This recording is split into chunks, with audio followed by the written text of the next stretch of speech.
Te damos las gracias, Señor, porque estamos en tus negocios, Señor. Estamos en este tiempo fusionándonos con los tiempos tuyos para entender tu grandeza, Señor.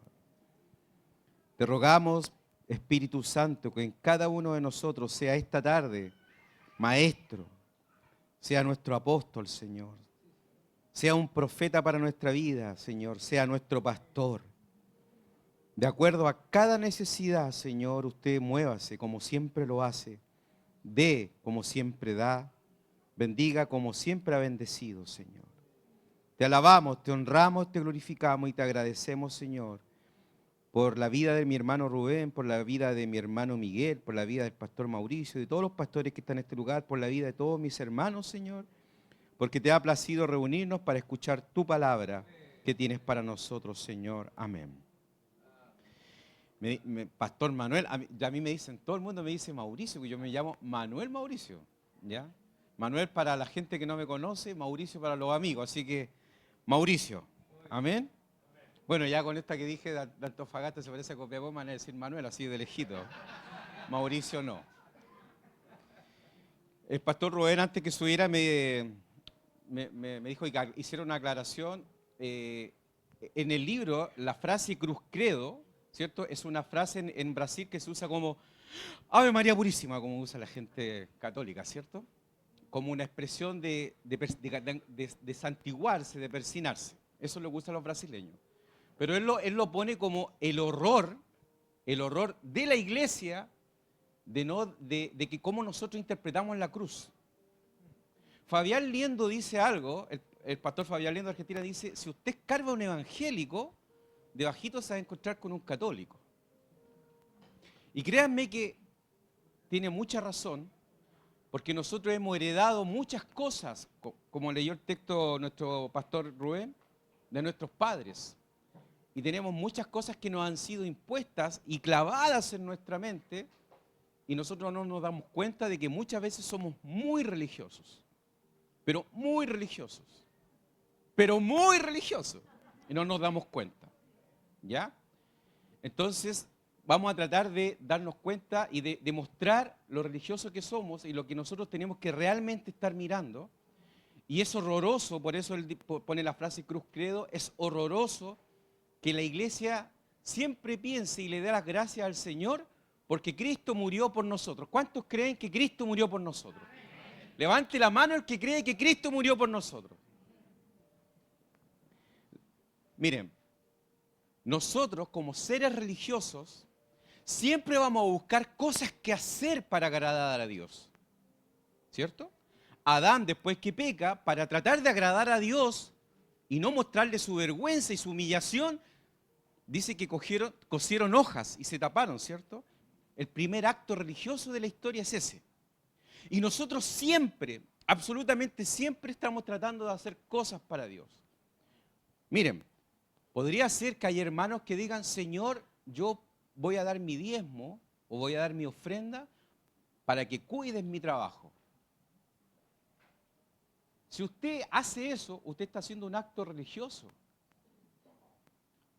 Se parece un poco a lo que hacen los católicos con la manda. Allá en Santiago, en 8 de diciembre, la gente sale de la ciudad, camina 80 kilómetros hacia Los Vázquez, miles de personas, en caballo, en bicicleta, en carretones, a pie, y hace una manda porque le va a agradecer a la Virgen el hecho de que durante el año la Virgen los cuidó, les dio salud.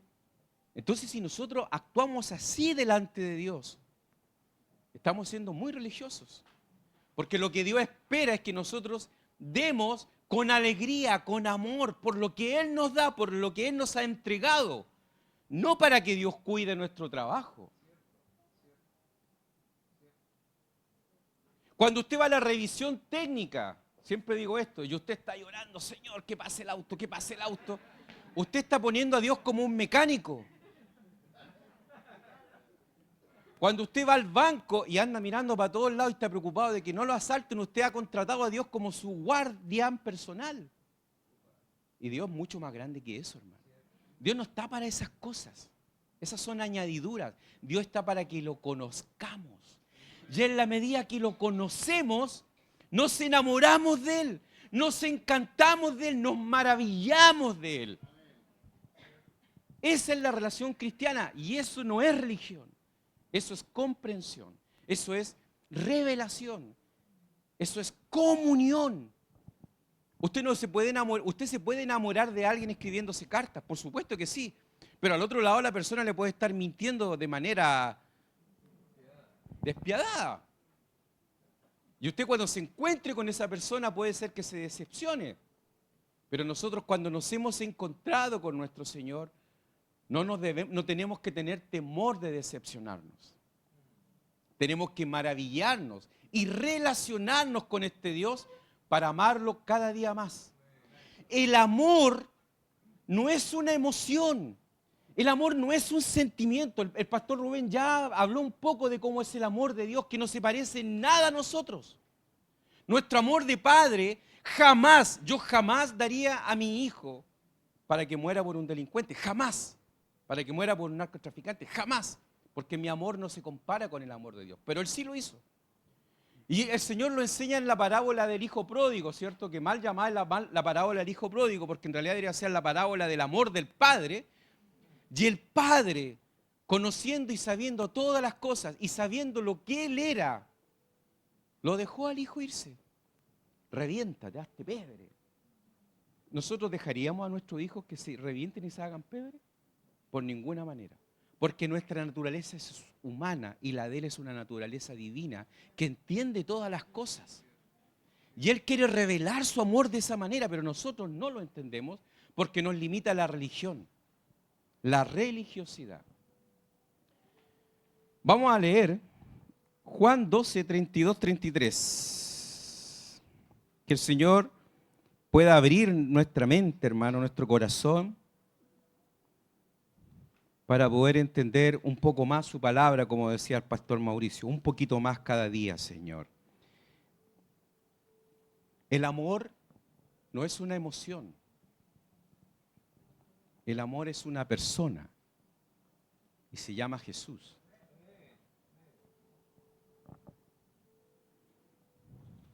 Juan capítulo 12, versículos 32 y 33.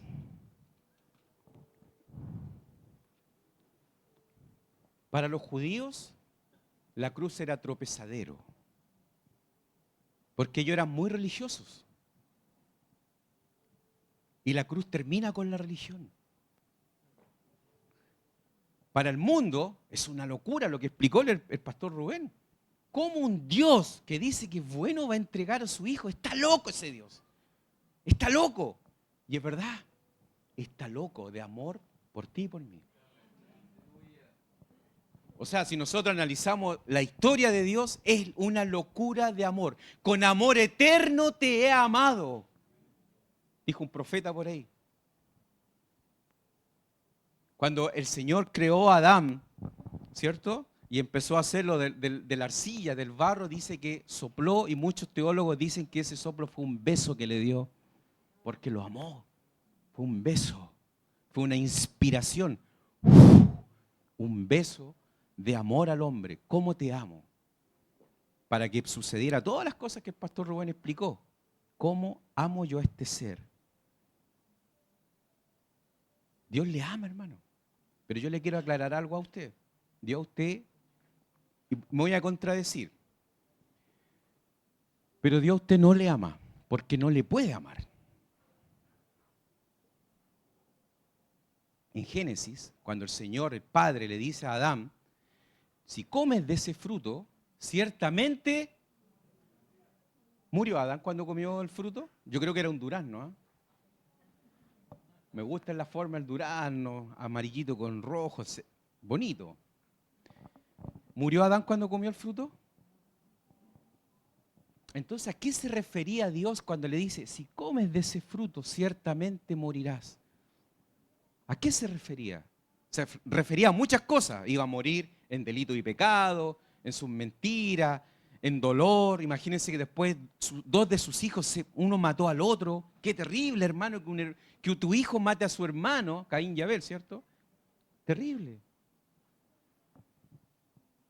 Pero cuando Él le dice, ciertamente morirás, estaba apuntando a un día en la historia, cuando murió Adán. Porque Adán no murió ahí, ni murió después de viejo. Adán murió mucho después, aproximadamente 4000 años después.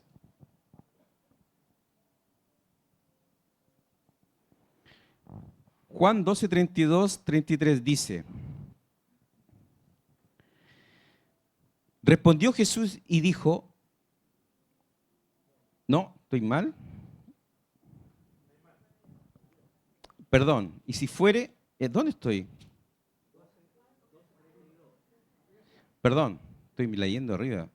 Y yo, si fuere levantado de la tierra, a todos atraeré a mí mismo. Y decía esto dando a entender con qué muerte iba a morir. Adán, Jesús fue levantado en un monte, ¿cierto?, de la calavera, a la vista de todo el mundo fue levantado, y Juan dice que estaba dando a entender con la muerte con la que iba a morir. Y decía esto dando a entender de qué muerte iba a morir. Y el 32 dice, y yo si fuere levantado de la tierra, a todos atraeré a mí mismo. Él cuando fue crucificado, Él atrajo a Adán. A toda la creación, a toda la descendencia de Adán, la puso sobre su cuerpo. Y ese día murió Adán. Por eso Pablo dice que si alguno está en Cristo, nueva criatura es. Las cosas viejas pasadas, he aquí, todas son hechas nuevas. Está hablando de dos realidades, está hablando del cambio de la persona y también está hablando de ese día, porque ese día el universo entero fue transformado ante los ojos de Dios. Por eso Juan dice que de tal manera amó Dios la palabra en griego es cosmos. El universo completo fue amado por Dios y fue redimido por Dios que dio a su Hijo. Ese día Adán murió. Cuando Cristo murió, Adán murió. Ese día, a eso se refería el Padre cuando le dijo a Adán, vas a morir. Y ese día Adán murió. Porque la verdad, hermano, es que Dios no ama a Adán. Dios amó al postrer Adán, a su Hijo, lleno de gloria y lleno de verdad. Y su Hijo nos amó a nosotros a tal punto que se entregó por nosotros. Y como el Hijo nos amó, nos incluyó en Él, en su muerte. Y el Padre cuando nos mira a nosotros, ve a su Hijo y nos ama.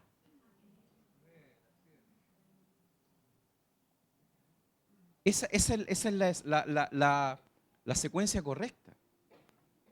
Porque la Escritura también declara que Dios no tiene nada que ver con el pecado. Y Adán tiene que ver con el pecado. Pero el cuerpo de pecado fue destruido. El cuerpo de pecado, Adán, fue crucificado. Y yo fui crucificado con él. Entonces cuando yo les pregunto a ustedes, les digo, hermanos, ¿cuántos creen que Cristo murió por usted? Todos dicen amén. Pero tenemos que agregar otra parte ahí. Por eso el pastor Glenio habla del cruz credo, algo horroroso que nosotros solamente creemos eso. Porque nos falta entender que ese día yo también morí con Él. No es que Él murió solamente por mí, es que ese día yo morí con Él. Cuando yo nací a esta vida, yo ya había muerto con Cristo. ¿Lo entiende? ¿Lo dimensiona? Yo nací muerto, hermano. Por eso dice que nosotros estamos muertos en delitos y pecados. Yo nací muerto porque yo morí con Cristo ese día. Porque ese día el Señor murió por el cosmos, por el universo, para devolverle al Padre todas las cosas que fueron perdidas por el pecado. Él derramó su sangre para rescatarme. Dice Levítico que la vida en la sangre está. Por eso Satanás no tiene redención. Porque Jesús derramó la sangre Él era un hombre. Derramó sangre de hombre para rescatar al hombre, vida por vida. Satanás no tiene opción, no puede. Porque no hay sangre en los ángeles. ¿Me entiende? Entonces Él rescató lo que se había perdido, que somos nosotros. Por eso Él es el Hijo del Hombre.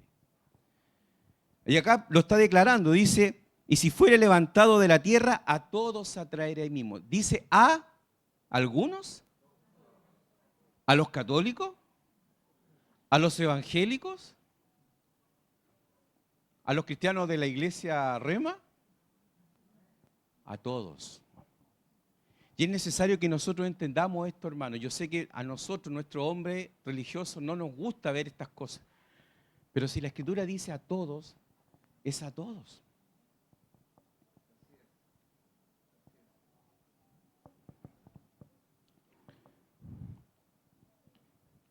Juan 8, versículo 21 en adelante.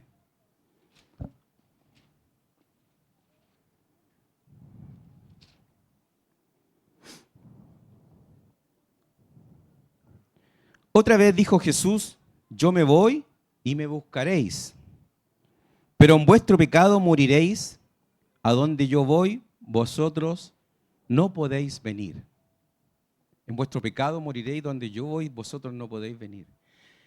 Pablo dijo la letra mata, pero la escritura mata al hombre cuando nosotros no tenemos la mente de Cristo, que es lo que el Espíritu Santo quiere provocar en nosotros. Yo cuando era niño, nosotros cantábamos un canto en Santiago, no sé si aquí se cantaba, pero era horrible. Decía, ¿cuántos panes hay en el horno? ¿Se acuerdan? 21 judíos quemados. Arranca. ¿Quién los quemó? El perro judío. Arráncate, perro, callado. ¿Se acuerdan eso? ¿Y de dónde viene esa frase? ¿De dónde viene esa odiosidad? Porque la Iglesia Católica durante cientos de años enseñó que los que mataron a Jesucristo fueron los judíos. ¿Cuál es su nombre, hermano? Elías. ¿Pastor Elías? Pastor Elías, usted mató al Señor, no los judíos. Yo lo maté.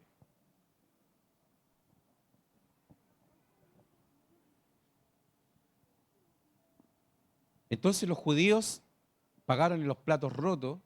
¿Y de dónde se tomaban? ¿Se acuerdan cuando está en la cruz el Señor y dicen los judíos, si la sangre de este es inocente, que caiga sobre nosotros? Entonces, está escrito ahí. Por eso lo echó Tito el Grande, por eso lo han perseguido, por eso son unos desgraciados que se merecen que el mundo entero lo odie, porque mataron al Mesías. Y ellos mismos se maldijeron cuando dijeron, si la sangre de este es justo, que sea sobre nosotros y sobre nuestros hijos. Si yo lo leo textual, estoy de acuerdo con Pablo que dice la letra, pero si yo lo veo con la mente de Cristo, maravilloso lo que sucedió. Maravilloso. Porque si la sangre de Cristo es sobre ellos y sobre sus hijos, son salvos. Se bendijeron. ¿Lo entienden? Por eso la Escritura tiene que ser interpretada con la mente de Cristo, no con nuestra mente. Nosotros tenemos que estar muertos a la interpretación que hemos aprendido muchas veces de nuestros padres. Yo ya les di un ejemplo de lo que cantábamos, que es herencia del catolicismo. 8:21 dice, otra vez dijo Jesús, si yo me voy, me buscaréis, pero en vuestro pecado moriréis. Gracias, Señor, porque morí por mi pecado. ¿Cuántos da gracias porque usted se murió, hermano? Por su pecado. Y a donde yo voy, vosotros no podéis venir. Puede estar hablando del tercer cielo, pero también puede estar hablando de la cruz. Donde yo voy, ustedes no me pueden. Ninguno de nosotros podríamos acompañar al Señor a la cruz. Ninguno. Porque al primer clavo que usted le entierren, va a gritar y dice que Él no abrió su boca. Entonces yo no lo podría acompañar a la cruz. Donde yo voy, ustedes no pueden venir conmigo. Yo voy a morir. Adán hoy día se muere. Y yo voy a matar a Adán. Porque Adán fracasó. Adán es el viejo hombre. Adán es el hombre que fue maldecido por sí mismo, por su pecado. Y eso tiene que acabar. Porque les quiero dar vida nueva. Donde yo voy, vosotros no podéis venir. Decían entonces los judíos, ¿acaso se matará? Estaba más o menos entendiendo. Asimismo que dice, a donde yo voy, vosotros no podéis venir. Y le dijo, vosotros sois de abajo y yo soy de arriba. Ustedes tienen sus pensamientos aquí, yo allá arriba con mi Padre. Vosotros sois de este mundo, yo no soy de este mundo. Por eso os dije que moriréis en vuestros pecados, porque si no creéis que yo soy, en vuestros pecados, si no creéis que yo soy en vuestros pecados, moriréis. Entonces dijeron, ¿tú quién eres? Entonces Jesús les dijo, desde el principio os he dicho, muchas cosas tengo que decirles y juzgar de vosotros, pero el que me envió es verdadero y yo, que he oído de él, esto hablo al mundo. Pero no entendieron lo que les hablaba del Padre. Les dijo pues Jesús, cuando hayáis levantado, ¿se acuerdan que leímos recién? Literalmente en griego él dice acá, alzado. Podría ser que se esté refiriendo a cuando él fue alzado arriba en la gloria, pero también se podría estar refiriendo a la cruz. Cuando él iba a ser alzado, levantado. Y miren aquí la mente del hombre. ¿Dónde quedé? 28. Cuando hayáis levantado al Hijo del Hombre, entonces conoceréis que yo soy y que nada hago por mí mismo, sino que según me enseñó el Padre, así hablo. Porque el que me envió conmigo está, no me ha dejado solo el Padre, porque yo hago siempre lo que a él le agrada. Hablándole estas cosas, muchos creyeron en él. ¿Por qué creyeron en él? Porque dijo que iba a ser levantado. ¿Y qué creyeron de él? Pensaron que él iba a ser levantado como, en su mente humana, como el líder de Israel. ¿Por qué lo entregó Judas al Señor? Porque Judas lo único que quería que lo nombraran de una vez por todas el Mesías del mundo. Entonces, él lo entregó a las autoridades, dice la Escritura, porque él quería que las autoridades lo conocieran, tenía las mejores intenciones. Nosotros podemos tener las mejores intenciones, hermano. Adán siempre tuvo y siempre ha tenido las mejores intenciones. Adán es magnífico. Busque a cualquier ser humano que usted diga, este ser humano es admirable. Ese es Adán, es admirable. Entonces él tenía las mejores de las intenciones, Judas.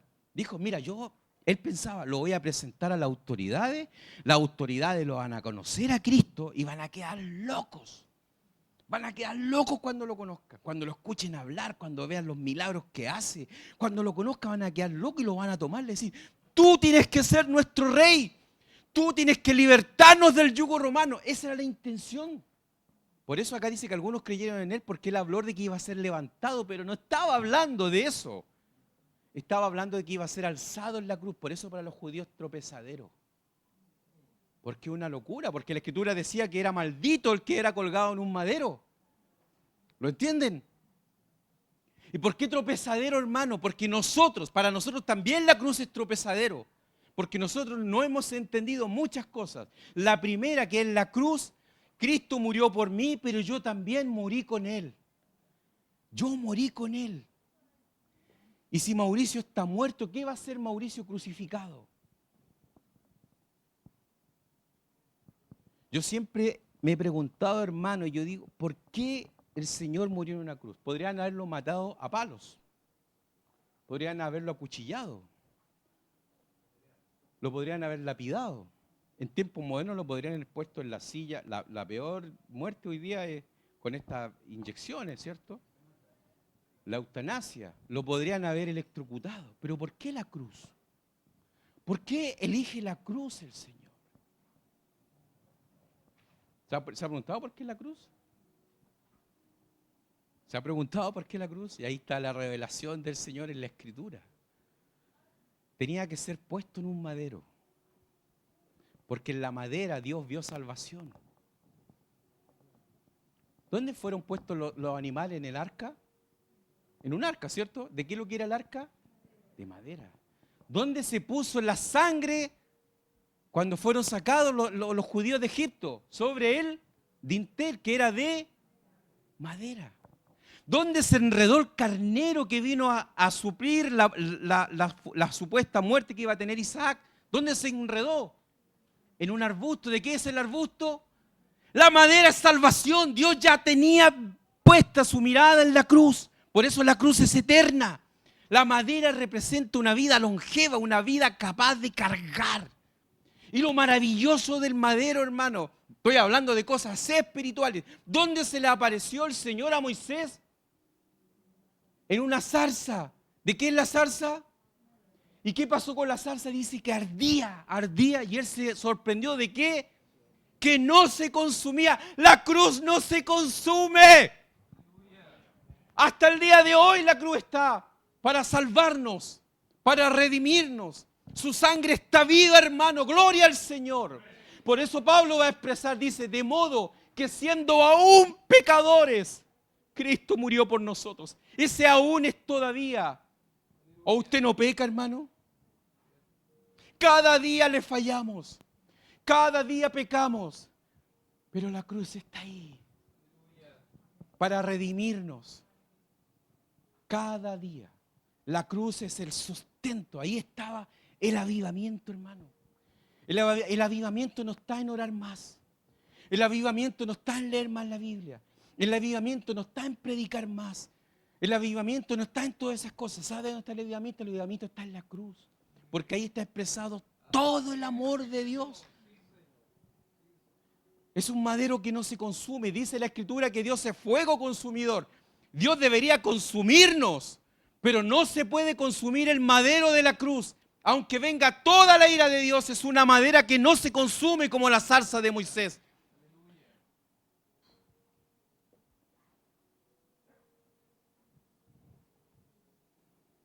Miserable de mí, decía Pablo. ¿Por qué un madero? ¿Por qué una cruz?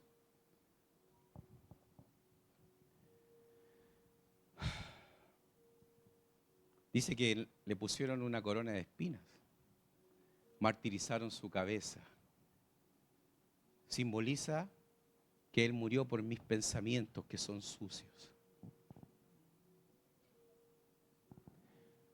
Un piedrazo a lo mejor lo hubiera matado de un golpe, pero eso simboliza mis pensamientos que son de continuo al mal. Martirizaron sus manos, porque en sus manos, yo con mis manos peco, Mauricio peca con sus manos, ofende, agrede. Martirizaron sus pies, porque mi vida, toda mi vida, desde que soy niño, siempre camino hacia lo que Dios no le agrada. Siempre camino al mal, siempre camino hacia el pecado. Por eso martirizaron sus pies. Martirizaron su costado, que simboliza el prójimo. Siempre estoy martirizando, estoy ofendiendo a mi prójimo, siempre. Representa el costado, el que está al lado, el prójimo. Martirizaron su espalda, porque Él cargó mis pecados que yo traía sin querer desde antes, de mis padres. La mala formación, mis traumas, los traumas de mis padres, de mi madre que me traspasó a mí, los pecados de mi abuelo. Por eso Él cargó en su espalda. Entonces, por eso tenía que ser la cruz, porque el hombre completo, el camino completo del hombre tenía que ser redimido. No solamente sus pensamientos. Todos nuestros pecados, simbolizados en ese martirio, fueron llevados en la cruz. Por eso tenía que ser una cruz. Por eso tenía que ser un madero, porque el Señor ya había provisto que la madera espiritual no se consume. Gloria al Señor. Gloria al Señor. El 34 dice, estamos en Juan 8, Juan 34 dice, el versículo 34, Jesús les respondió, de cierto os digo, que todo aquel que hace pecado, esclavo del pecado. Entonces, ¿cómo deberíamos nosotros mirarnos, hermano? Miren, si usted cierra sus ojos y contempla su vida, contémplese a sí mismo, contémplese y diga, ¿quién soy yo? Y usted se va a contemplar y se va a ver usted con su familia, va a ver sus proyectos, sus anhelos, sus frustraciones, sus deseos, sus planes. Ese es usted. Lo que quiere hacer mañana, lo que quiere hacer pasado mañana, lo que anhela para usted. ¿Lo ven? ¿Se ven ustedes a sí mismos? Gálatas 2:20.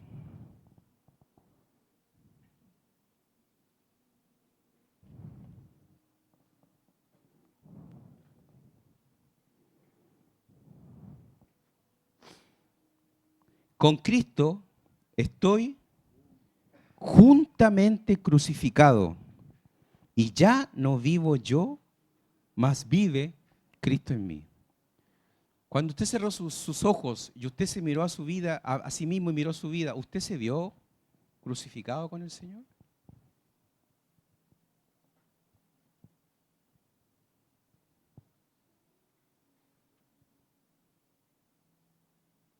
Bienaventurado el que pierda su vida por causa de mí, porque la hallará. Entonces, hermano, estar juntamente crucificado significa acompañar al Señor en la cruz. El Señor dijo, donde yo voy, vosotros no podéis venir porque no hubiéramos aguantado. Pero sí hoy día espiritualmente nuestro ejercicio, nuestra contemplación debe ser mirarnos y mirar mi vida juntamente con Cristo crucificado. Debo contemplarme muerto, hermano, con Él. Acompañarlo a Él en su muerte. Entender lo pecadores que somos. Entender que merecemos morir con Cristo en la cruz. Merecíamos morir y debemos estar con Cristo para que la vida del Hijo amanezca en nosotros.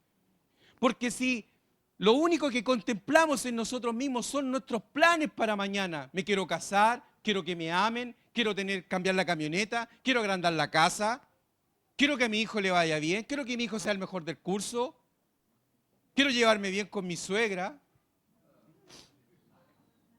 Si uno contempla todas esas cosas como proyectos personales, todo eso, hermano, debe estar juntamente con Cristo crucificado.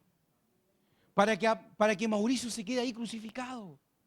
Y si Mauricio se queda crucificado, ¿quién va a aparecer? Cristo. Va a aparecer la vida del Señor. Porque la vida de Jesucristo fue así, hermano. Yo siempre lo digo, Jesús cuando se levantaba en la mañana, se lavaba la cara, iba a tomar desayuno con los hermanos, el Señor nos levantaba y decía, hoy día está bueno para levantar muertos, ¿ah?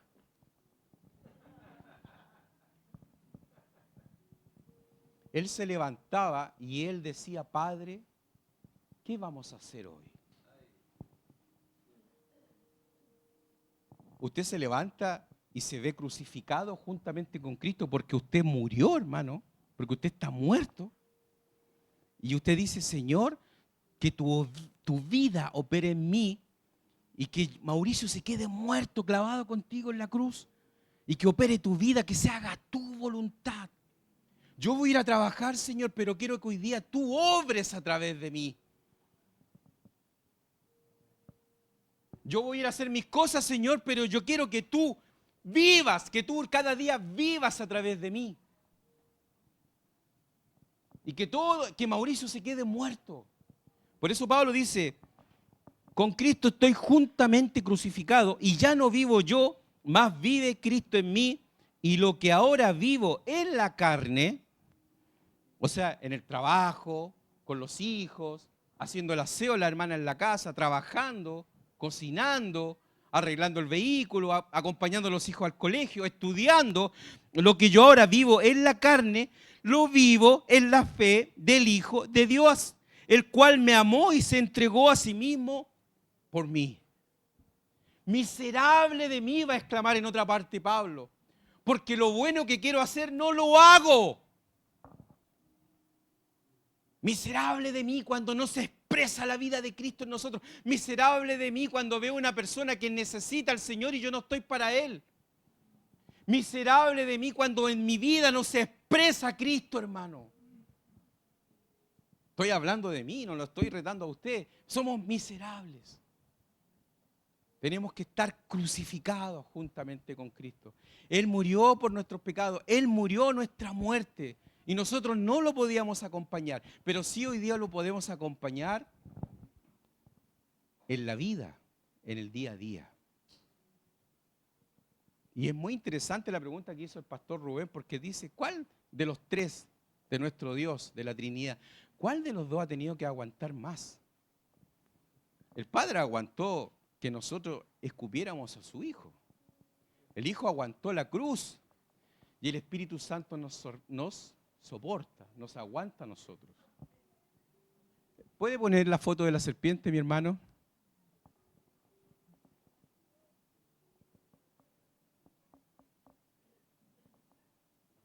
Yo puse, ¿quién conoce la SEC? ¿Conocen la SEC? Hace poquitito se hizo famosa por las cuentas de la luz. La Superintendencia de Electricidad y Combustible, ahí está, pero no es en realidad. Ve que ahí dice, no, la otra, SEC. No es la Superintendencia de Electricidad y Combustible. Es el Padre, el Hijo y el Espíritu. Tú le herirás en el calcañar, dijo el Señor. La serpiente fue derrotada en la cruz. Se está moviendo hoy día, pero se está muriendo. Pero fue derrotada. Entonces cuando yo, hermano, cuando yo me miro crucificado juntamente con Cristo, yo puedo entender, ya no vivo yo, Cristo vive en mí. Yo puedo entender que todo lo puedo en Cristo que me fortalece, porque estoy muerto. Porque un muerto ya no tiene nada, ya no debe nada. Entonces cuando nosotros actuamos de manera religiosa, nosotros queremos salirnos de esas cosas y queremos vivir. Nosotros queremos hacer mi voluntad. Señor, yo sé que tú moriste por mí. Yo me contemplo y sé que moriste por mí, pero Señor, déjame ayudarte un poco. Yo voy a hacer tal y tal cosa. Nosotros siempre queremos ayudar a Dios. Y créame que eso no es de Dios. ¿Qué es la santidad? ¿Qué es la justificación? Nos fue regalada ese día en la cruz. Ese día Él nos santificó porque Dios tenía un problema. Dios tenía un problema. ¿Cómo hago que estas criaturas que van a conocer el pecado, que les va a gustar el pecado, que les va a encantar el pecado, cómo hago que renuncien al pecado? Ellos van a decir, me voy a esforzar, me voy a latigar, me voy a bañar con agua fría, voy a ayunar, voy a leer harto la Biblia, voy a hacer... Esas van a ser sus propuestas. Pero eso no sirve, eso no salva. Tengo que imputarle la santidad. ¿Cómo lo hago? La sangre de Cristo lo hizo en la cruz. Y una vez que le impute la santidad, ¿cómo lo hago? Para que yo los pueda guiar y orientar y ayudar y hacer vivir conmigo cada día. El Espíritu Santo se ofreció, como decía el pastor Rubén, yo voy a estar con ellos. Y Él puede venir a morar en nosotros porque está en la cruz. Porque lo que estaba sucio fue limpiado. Porque lo que estaba caído fue redimido. Por eso Él puede habitar en nosotros. Y el Espíritu Santo tenía un problema con nosotros. Que el Espíritu Santo es tan respetuoso, hermano, que Él jamás a usted lo va a obligar a hacer algo que usted no lo haya decidido hacer. Igual que el Padre en el huerto. Él nunca obligó al hombre que no comiera del fruto, del durazno, como digo yo. Pero el hombre igual lo hizo. Entonces el Espíritu Santo quiere llevarnos a una relación. El Padre en el Antiguo Testamento es simpático. Es muy simpático Dios. Dice la Escritura que observa al hombre. He mirado tus obras. He mirado tu comportamiento y tu corazón está lejos de mí. En el Antiguo Pacto el Señor solamente podía observar al hombre. Pero Él estaba desesperado por involucrarse con el hombre. Ya no solamente observar, ya no solamente mandar al pastor a tirarle la oreja, ya no solamente mandar al profeta a predicar, no solamente enseñar a través de la ley, solamente a través de la palabra, a través de la Escritura. Porque esos eran actos simpáticos de Dios, llamándonos. Pero Pablo va a entender que todas esas cosas fueron para algo, pero no produjeron el efecto que deberían haber producido. Entonces Dios deja de ser simpático y Dios se hace empático. Se involucra, se hace hombre. Estaba desesperado. ¿Cuál es su nombre, pastora? Pastora Mónica. Él estaba desesperado por ir a su casa, el Señor. Él quería probar. ¿Usted cocina algo rico? ¿Algo que le digan los demás, pastor? ¿Qué le queda rico a la pastora? La cazuela. El Señor estaba desesperado por probar la cazuela de la pastora Mónica. El Señor estaba desesperado por relacionarse con el hombre. Estaba aburrido de mandarle cartas, de mandarle profetas, de mandar al pastor para tirarle la oreja. No, él quería relacionarse, él quería estar en su casa, él quería sentarse a su mesa. Y eso quedó más que claro porque yo no sé qué tenía el Señor, que nosotros parece que no lo tenemos, que los pecadores lo buscaban. Buscaban los pecadores, lo peor de lo peor, buscaba a Jesús. Y al Señor le encantaba sentarse con ellos. Le encantaba compartir con los pecadores de la época. Si el Señor le gustaría hoy día en este mundo, créanme que el Señor estaría, aunque suene escandaloso, estaría sentado con travestis, con homosexuales, con traficantes. Él estaría con lo que nosotros consideramos lo peor de lo peor. Porque, ojo, ¿cuál es su nombre, hermano? Elías. Elías, ¿de qué crees tú, de qué porte crees tú que era el clavo que el Señor soportó por ti? Más o menos, ¿de qué grueso debe haber sido el clavo? De acuerdo a tu conocimiento. ¿Sí? ¿El grosor? ¿Y el largo? 3 por 8, o sea, algo así, así. ¿Y de qué porte crees tú que era el clavo que el Señor soportó por el homosexual? El mismo. No hay clavos diferentes por el pecado. El que miente está destituido de la gloria de Dios, igual que el travesti, igual que el narcotraficante, igual que el mentiroso, igual que el que dice mentiras blancas. Adán ese día murió, Adán estaba condenado a muerto, ciertamente. Si comes de ese fruto, ciertamente morirás, porque ese fruto te va a hacer juzgar tu vida de acuerdo a lo que tú crees que es bueno y a lo que crees que es malo. Y ahí no nos ponemos de acuerdo nunca, porque la izquierda acusa a la derecha y la derecha acusa a la izquierda. Y los del Colo-Colo odian a la U y los de la U odian al Colo.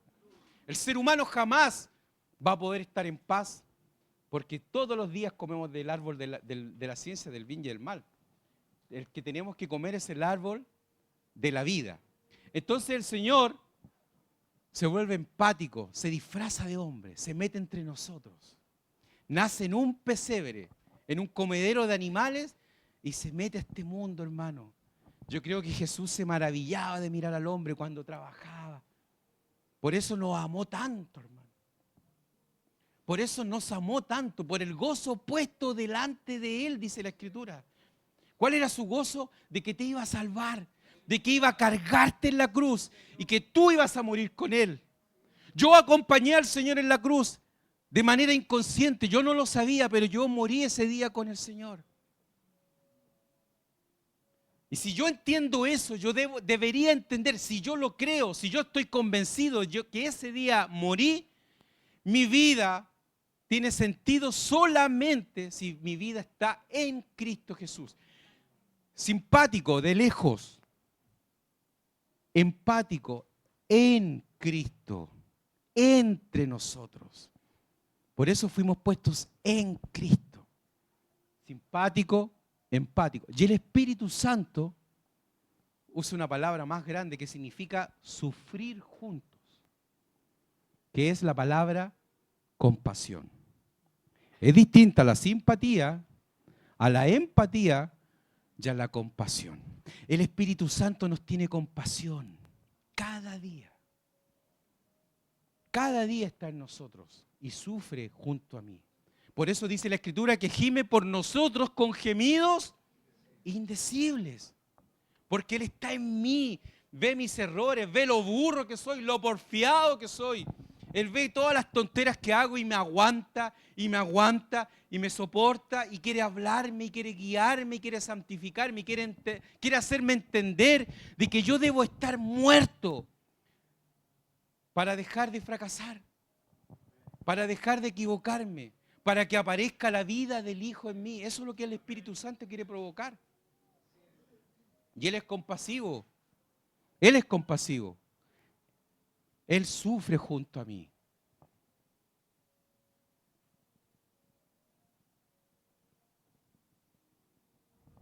Amén. Hebreos, para que los anoten nomás, yo creo que no los vamos a alcanzar a leer. Hebreos 7, del 24 al 25, da a entender de que el pacto es eterno, ¿cierto? De que su sangre actúa fuera de él, aún todavía, lo que vimos recién.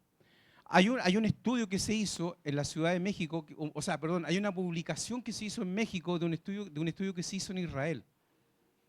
Y descubrieron que, por ejemplo, si usted saca una gota de sangre de una persona y esa gota salió de su cuerpo, está ahí puesta en el microscopio, hay unas células que se llaman macrófagos, que son los que intervienen, digamos, las infecciones. Y hicieron que las personas que tenían la muestra de sangre fueran sometidos a estados de estrés. Y cuando eran sometidos a estados de estrés, los macrófagos dejaban de moverse.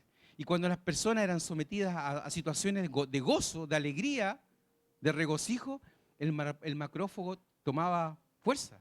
Y se dieron cuenta que aunque estuviera fuera del cuerpo, estaba conectado al cuerpo la sangre. Así aún la sangre está viva para nosotros, hermano. El sacrificio de Cristo está vivo. Por eso dice que es un pacto perpetuo. En Hebreos 7, 24 al 25 dice: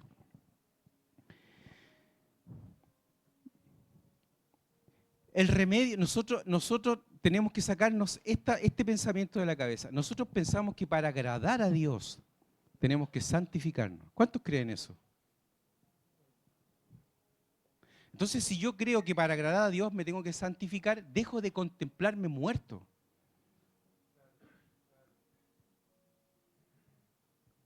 Pero tenemos un problema. ¿Qué hago yo con el pecado? ¿Qué hago con el pecado que mora en mí? Yo no le puedo presentar a Dios por mi pecado mi santificación. No le puedo presentar a Dios por mi pecado mi consagración. ¿Y cómo me paro delante de Dios?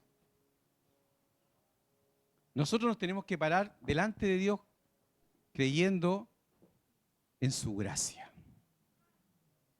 Por gracias sois salvos, y esto no es de vosotros. Por lo tanto, el enemigo del pecado, ¿cuál es? La santificación. El enemigo del pecado, el antítesis, la antítesis, el némesis del pecado es la gracia. Yo descanso en ti, Señor. Yo reposo en ti, Señor, porque moriste tú por mí y yo morí contigo. Yo reposo. La primera vez que la palabra santificación aparece en la Escritura es cuando Dios termina de crear. Dice, y reposó Dios de sus obras en el séptimo día y lo... ¿Cuándo Dios reposó de sus obras? El día que el Hijo tomó todas las cosas en su muerte y resucitó para vida eterna y rescató al cosmos. El Señor fue de una vez por todas, de manera que aún nosotros no lo vemos, pero ya se hizo, ya está puesta el acta de decretos crucificados en la cruz, que nos era contraria, ya se hizo. El Señor rescató, nos rescató. Por lo tanto, nosotros tenemos que vivir en el reposo de Dios, descansando en que Él lo hizo, en que Él es. Porque si nosotros nos torturamos diciendo, Señor, ¿cómo me santifico más? ¿Cómo lo hago mejor? Vamos a fracasar. Y tiene que morirse ese bichito religioso para que nosotros podamos descansar y reposar en la obra de Cristo, hermano. Descansar en el madero, descansar en la cruz, descansar en eso, porque aunque pecamos siempre el Señor nos ama. Vamos a leer Juan para ir terminando. El capítulo 13. Hay varios textos que se los voy a dejar para que usted después los lea en su casa. Del 36 al 38. Le dijo Simón Pedro al Señor, ¿a dónde vas? Jesús le respondió, a donde yo voy, no puedes seguirme ahora. ¿A dónde iba el Señor? A la cruz. No puedes seguirme ahora, Pedro. Pero me seguirás después. ¿Cuántos son seguidores de Cristo en la cruz? Tenemos que seguirlo nosotros hoy día, en la cruz. Le dijo Pedro, Señor, ¿por qué no te puedo seguir ahora? Mi vida pondré por ti. Señor, yo te voy a dar mi vida, voy a orar más, voy a leer más la Biblia. No estoy diciendo que todas esas cosas no se deban hacer, sino que es por la intención. ¿Se acuerda cuando yo le decía que el hermano que piensa que el Señor lo acompañó en el banco y lo está cuidando, está pensando que Dios es guardia de él? ¿O el hermano que dice en la revisión técnica, Señor, que aprueba en el auto, está pensando que Dios es mecánico? No, no se contemplan las cosas así. Lo que estoy diciendo es que eso lo tenemos que hacer, pero desde el conocimiento de nuestro Señor, desde el amor hacia nuestro Dios. Desde ahí nosotros tenemos que ofrecerle nuestra oración. Desde el amor hacia Dios tenemos que ofrecer nuestro encuentro con Él, diario, nuestro devocional, nuestro meditar en la palabra, en el reposo, descansando en que Él lo hizo, descansando en su gracia. Dice, mi vida pondré por ti, un acto religioso. Jesús le respondió, ¿tu vida pondrás por mí? De cierto te digo, que no cantará el gallo sin que me hayas negado 3 veces. O sea, en la pura noche, Pedro lo negó. ¿Cuánto lo hemos negado nosotros desde que lo conocemos? ¿Cuántas veces? ¿Y por qué el Señor sigue estando en usted, mi hermano? Porque la cruz lo soporta. Entonces, esa parte está súper clara. Cristo murió por mis pecados. La cruz me soporta. La cruz me redime, me sostiene cada día ante el Padre. Puedo ir tranquilamente a orar y sé que Dios me escucha. Pero tenemos que contemplarnos, tenemos que decirle, hermano mayor, Jesús, mi Señor, mi Rey, déjame acompañarte este día en la cruz. Mis manos las pongo contigo. Mis caminos hoy día los pongo contigo. Mi mente, Señor,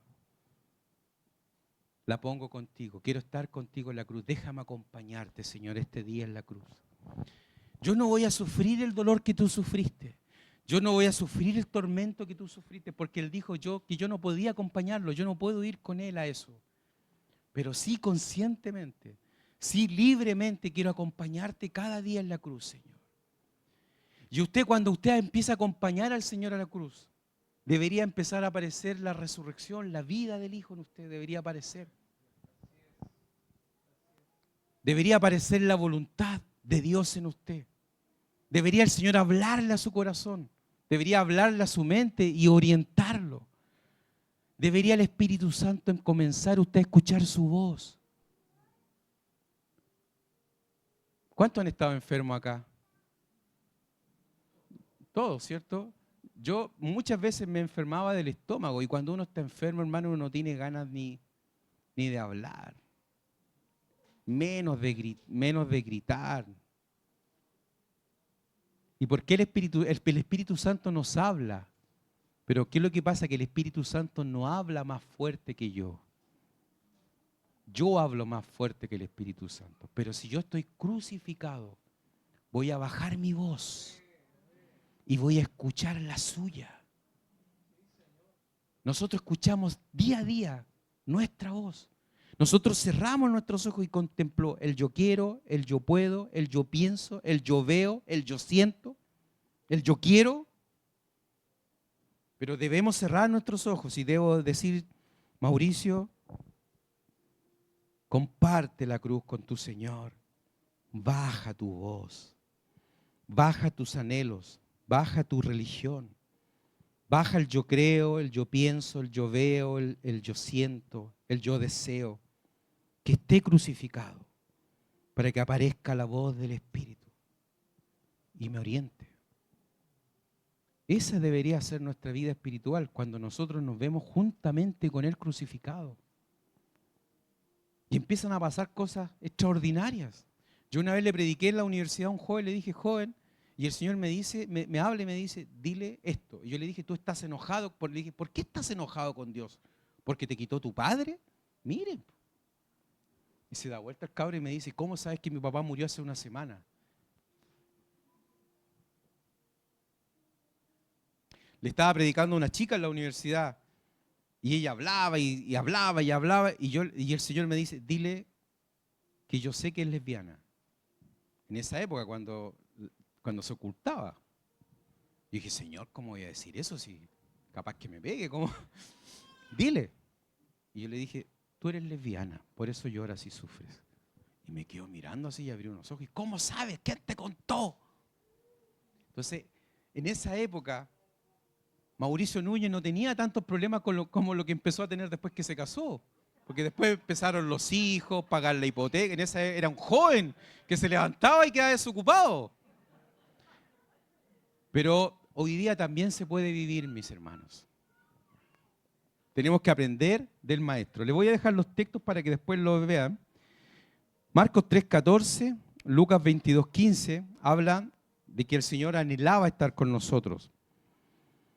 1 Samuel 9:16, Deuteronomio 9:13 habla de que el Señor observaba al hombre, era simpático. Y 1 Juan 3:2 habla de que el Señor dice que todavía no se ha mostrado lo que hemos de ser, hablando de que Él nos sufre con nosotros para que el día de mañana se revele su verdad. ¿Ya? También está Romanos 6:6, Gálatas 6:14. ¿Lo están grabando? No, para que lo anoten, que tengo que terminar, me están haciendo así. 1 de Pedro 2:4, 2 de Corintios 4:10, 2 de Corintios 5:17, 2 de Corintios 5:14. Juan 12:32. Si quieren se los dejo, después los fotocopian. Y termino con esto.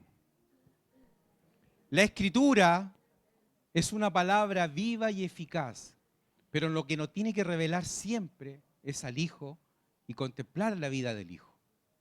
Cuando Nicodemo se encuentra con Jesús, le dice, te es necesario nacer de nuevo. Y Nicodemo dice, ¿cómo? ¿De qué estáis hablando? Y Nicodemo dijo una verdad muy grande.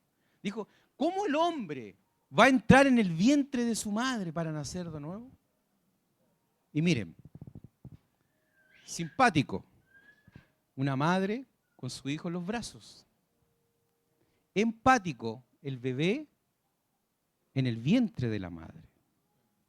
Y compasivo es cuando el Espíritu Santo viene a nuestra vida y engendra una nueva vida. Realmente Nicodemo dijo una verdad. El proceso del cristiano es al revés.